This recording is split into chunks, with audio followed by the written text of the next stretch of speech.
Welcome to the WION Podcast, where we explore fascinating stories and ideas from various fields. In this episode, we explore how the B-52 bomber earned its place as the backbone of US strategic air power through decades of combat and global operations.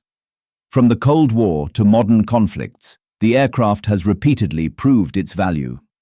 The B-52 entered active combat in June 1965, conducting conventional carpet bombing operations over South Vietnam under Operation Arc Light.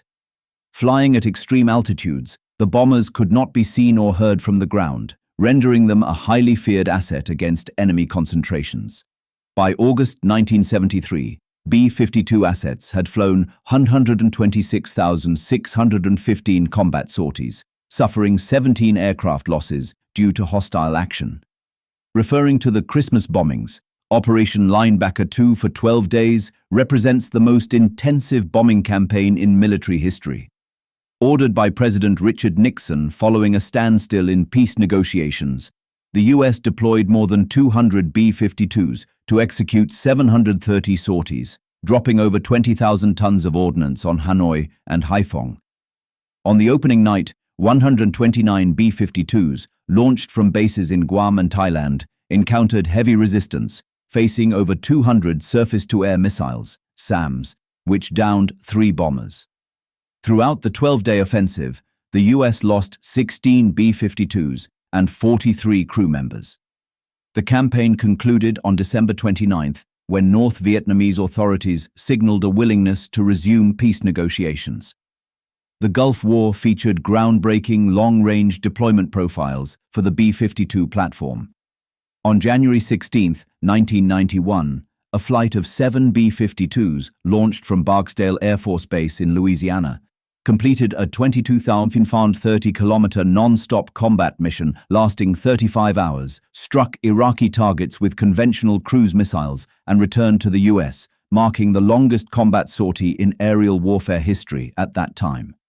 Throughout Desert Storm, B-52s flew 1,541 sorties, logging 15,269 combat hours and delivering roughly 24,500 metric tons of munitions against troop concentrations, bunkers, and fixed infrastructure, dealing significant psychological damage to the Iraqi Republican Guard.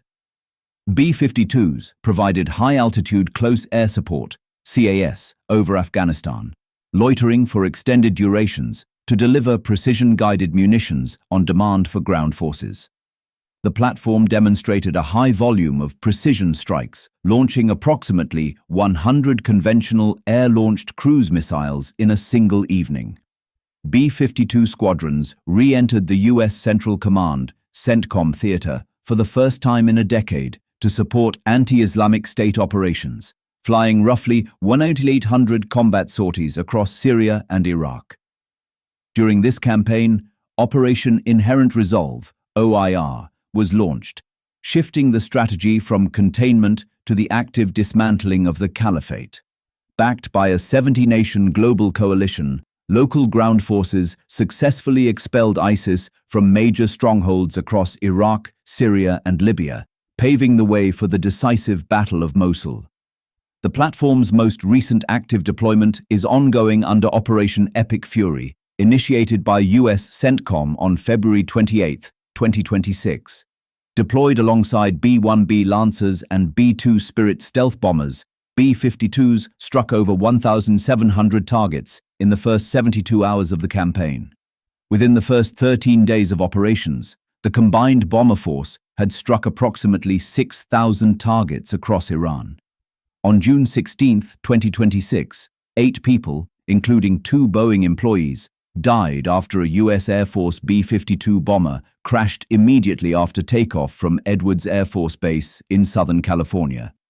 Thanks for tuning into this incredible story. If this episode resonated with you, don't forget to hit the like and subscribe button for more captivating stories to come. Stay tuned.